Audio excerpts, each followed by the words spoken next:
éramos todos muchachos, rabiosamente uruguayos, perdidamente inocentes, por no decir medio nabos, devotos de la celeste, amantes del mate amargo, convictos impenitentes, por creer que pasando el faro no había más mundo ni gente y que Dios era uruguayo.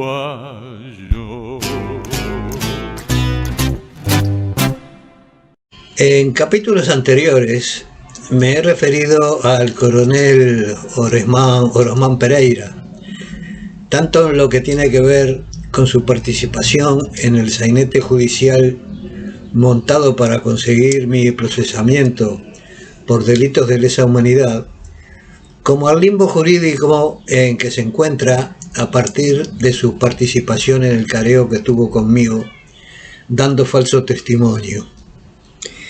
Hace unos días, un amigo suscrito a este canal me recordó que este mismo coronel le había escrito una carta abierta a la entonces senadora Lucía Topolángi, que voy a leerles a continuación. Dice así la carta: Montevideo, 18 de enero de 2010. Señora senadora Lucía Topolángi, después de transcurridos muchos años y apelando a una mente muy imaginativa, no se me hubiera ocurrido estar viviendo estas actuales circunstancias y escribiendo esta carta para usted. Circunstancias que encuentro que son en lo personal no esperadas pero posibles, como los hechos lo demuestran. Y para nuestra nación, por suerte, un triunfo de la democracia, el republicanismo, el respeto mutuo y la tolerancia.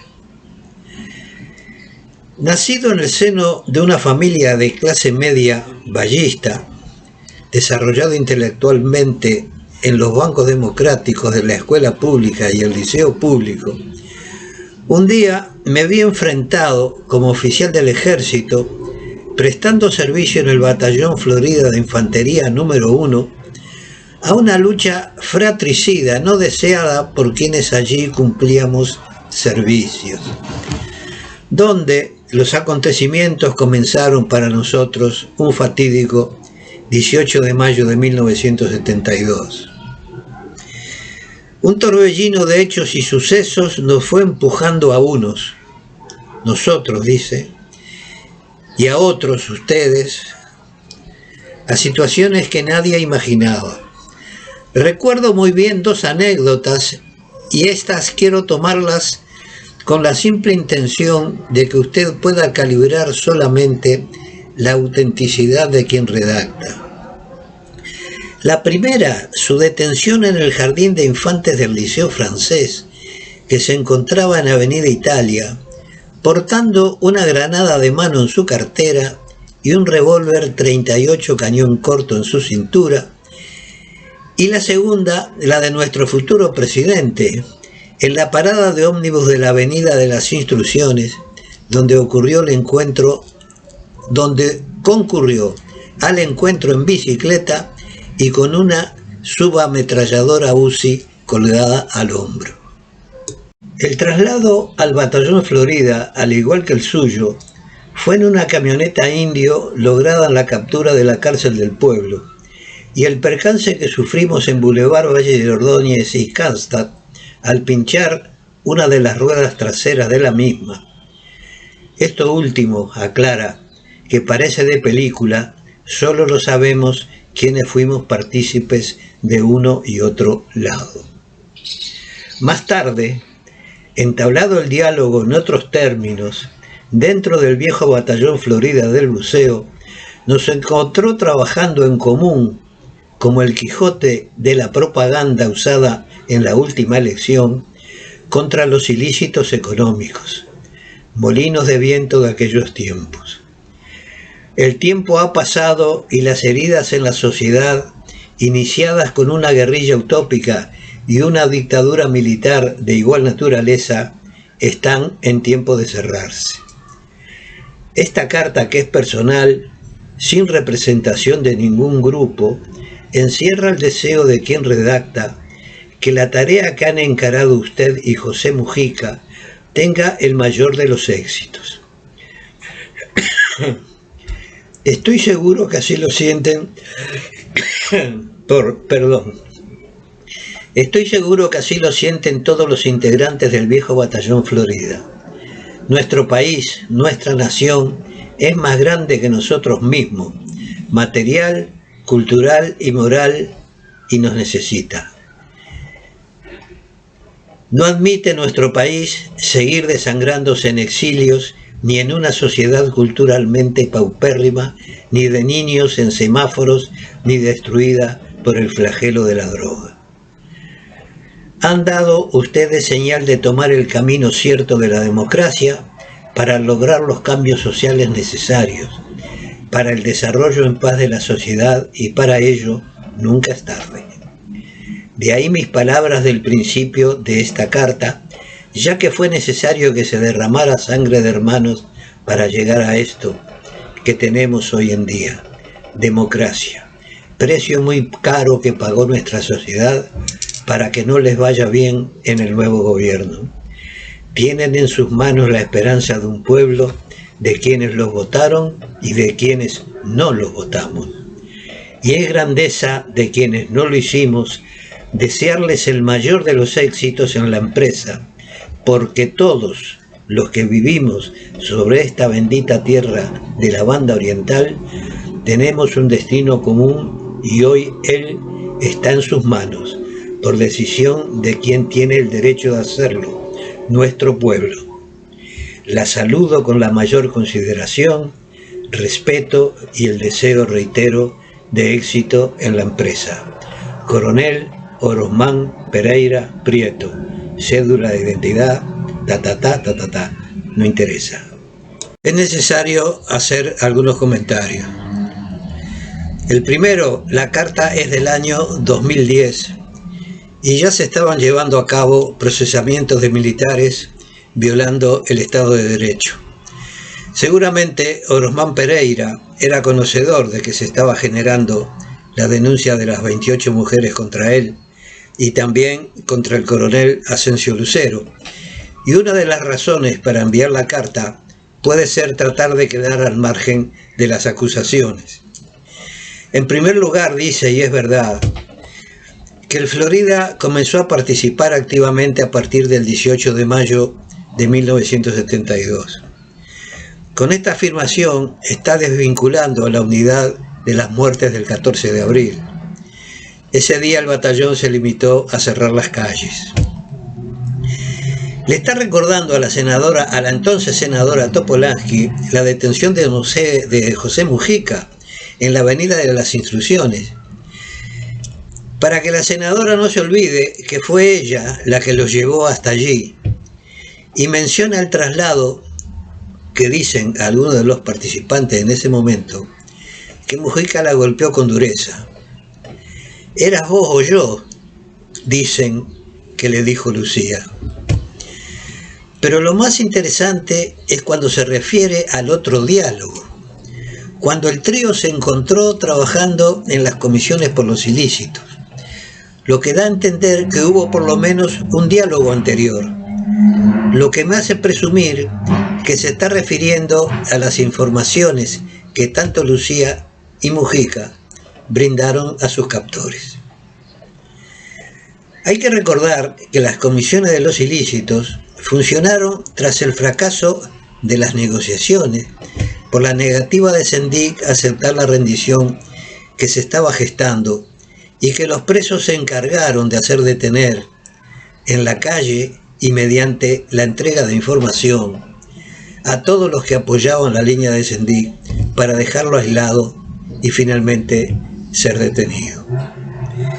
Al final de la carta, el coronel Pereira se da el lujo de echarle algunas alabanzas, creo yo que con la finalidad de decirle que está a la orden para lo que necesiten. No en vano, es el único militar que se prestó a declarar según los intereses del MLN Y mientras Lucero, el otro encausado por los mismos delitos, fue condenado, él no lo ha sido y no aparece en las listas del fiscal Percivale, dedicado a perseguir a otros por delitos menores de los que se acusó al coronel Pereira. Bueno, dejemos al menos por ahora la historia de Pereira. Como dije en el capítulo anterior, no fue La Diaria el único medio de prensa que batalló para crear la imagen que justificara mi procesamiento. El País, seguramente para desmentir su participación, según decían mis detractores, en mi presencia aquí en Montevideo, no dejó de recordar mi pretendida condición de traidor. Publicó caricaturas para hacerme aparecer tras las rejas y siguió involucrándome en la denuncia de las 28 mujeres, pese a que la denuncia, como ya he dicho otras veces, no era contra mí. Además, ya me había comunicado que tanto el alojamiento como la comida debían correr por mi cuenta.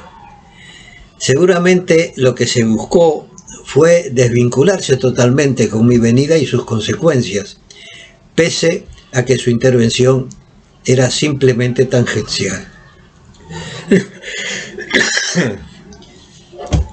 En el diario La República, el 14 de agosto de 2015, se publicó una entrevista al ministro del Interior, un miembro del gobierno, que dice: para Bonomi, la venida de Amodio Pérez al Uruguay responde a una movida política que no resultó, y porque fracasó, se lo trata de hacer aparecer ahora como un problema entre tupamaros.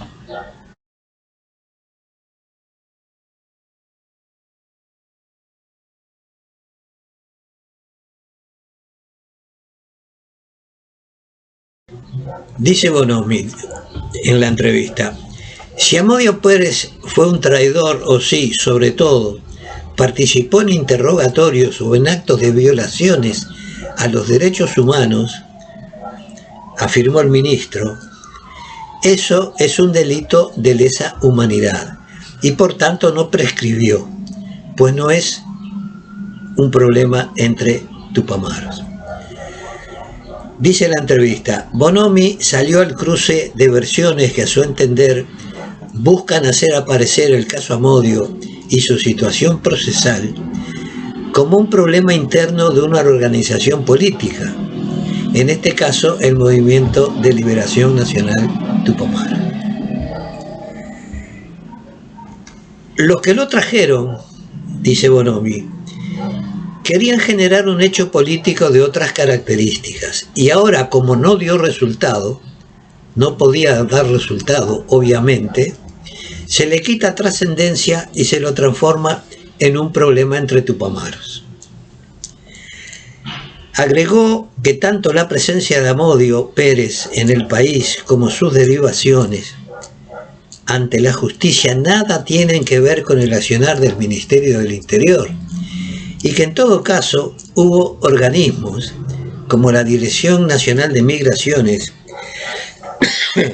y la Dirección Nacional de Información e Inteligencia que actuaron como auxiliares de la justicia.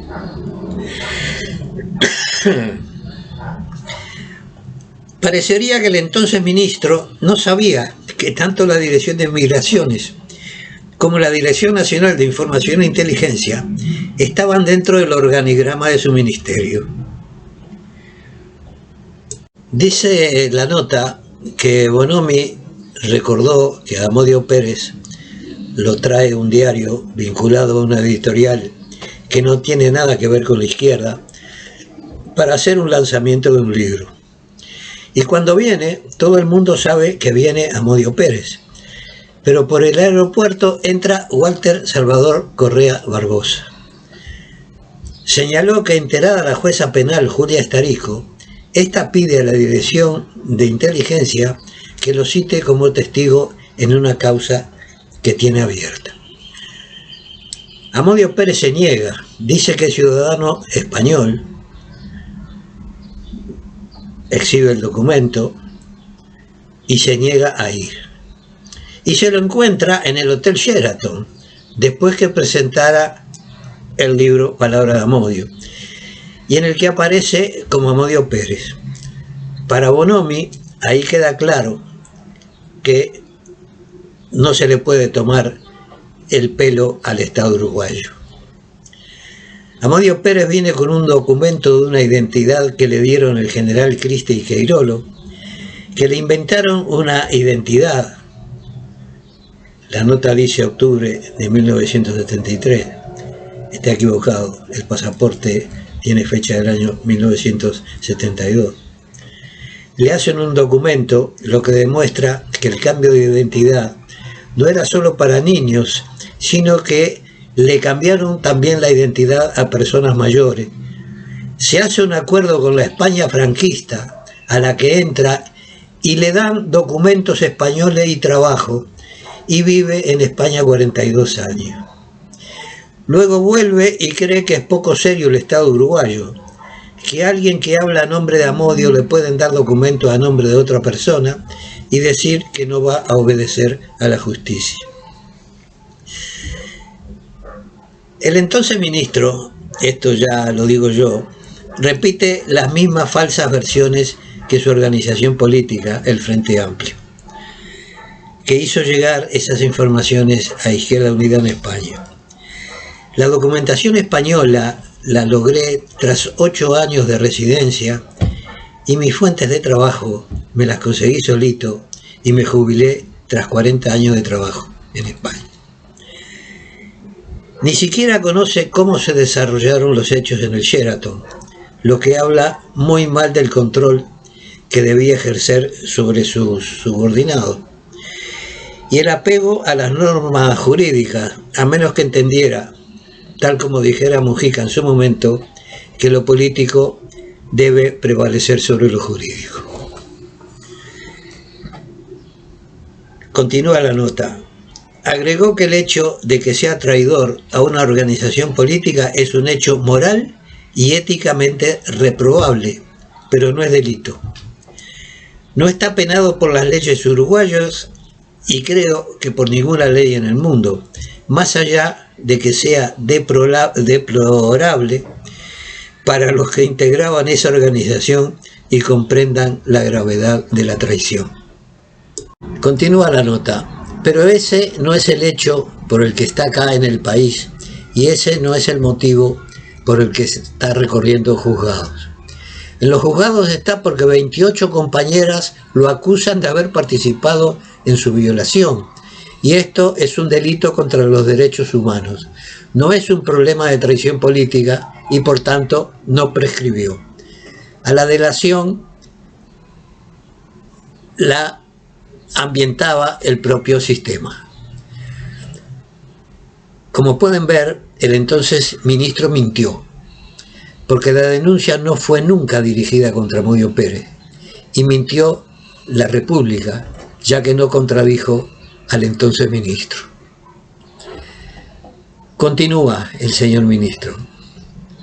Otra cosa es si además de eso participó en los interrogatorios mediante tortura. Eso es una cosa, dice. Pero tampoco es un problema entre tupamaros. Si lo hizo, es un delito de lesa humanidad. Pero no es un problema entre tupamaros, agregó Bonomi. Continúa la nota. Para el secretario de Estado está claro que el ex tupamaro se lo trajo para una movida política que no dio resultados.